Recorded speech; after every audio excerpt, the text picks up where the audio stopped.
Paradox didn't only mean a contradiction that you say, well, I give up. A paradox has usually meant a promise that more is coming. See? So if you say, my friend whom I'm telling you about, you don't know him, he is rich and poor. You're not upset, you're waiting, right? If he's rich and poor, if that's what I said, then you know that I'm going to tell you what I mean.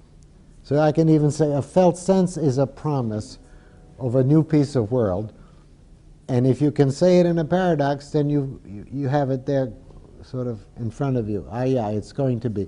So when I said a felt sense is vague, but also more precise, that's a paradox. If you mean by paradox that vague means vague, as in the public usual language, and more precise means more precise. If you use them in the public language, then you have a paradox. Now I want to talk about patterns. This middle part is not hard to do, but difficult to understand. What's a pattern? Is when they come from a felt sense, then they are different. And this difference I need you to be able to grasp. They're different in this way that I've been building. They're different, like to know and to not know is going to give us finally something here, something that isn't here yet. Implicit knowing, for instance, or an implying that's not yet formed.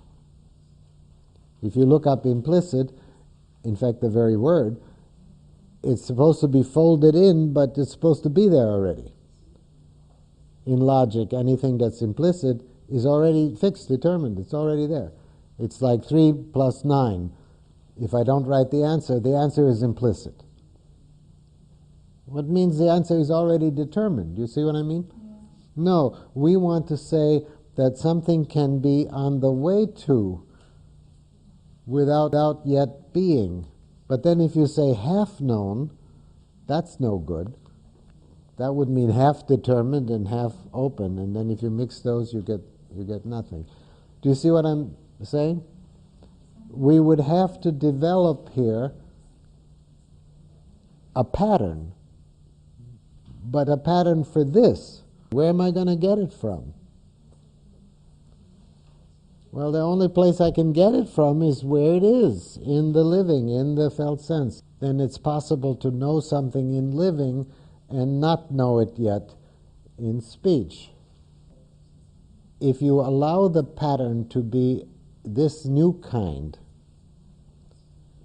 it's always more intricate, more complicated, more involved. It's going to be an odd turned thing. And then once you get it, then it creeps through all the words that you ever use from it. Now to get that, you need an actual example, or 2 or 3 or 4, but at least one actual where that really happened. Example right in the moment.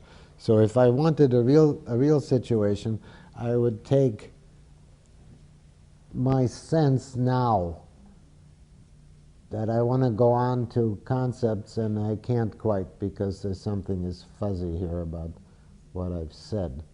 Something is missing. Ah, that's nice. I feel that something I planned to explain is missing about patterns. I know what it is because I have a felt sense of it. I don't know what it is because I can't find it. So here's an example of knowing and not knowing. Yes? Now let me go and look at it. Well, one thing it is that I planned something and now I don't have it. That's a pattern, if I want. It often happens that I plan something and then when I get to it, it isn't there. And sometimes I forget it, but other times I remember it, but I can't do it. So which is this here? Neither of them. It's funny. It's mixed. It's like, in a way, I forgot it, but it isn't exactly a forgetting. I wanted, oh, I remember now. I wanted a bridge to the next thing. And this is my bridge to the next thing, but the bridge is not clear. Aha. Okay, now if I want to make that a pattern, then I think how it applies often, always, other times. That something we need to be able to say that we can't say yet, we need to say it so that we can go on to something else. Now I did the thing I wanted to show you. So what did I do? What I did is I took the particular moment now where I couldn't get to my third point because this isn't clear yet. You play. Could it mean anything to say that we're always on the way to a third thing that we can't say yet because the second thing isn't clear? Do you see what I'm doing there?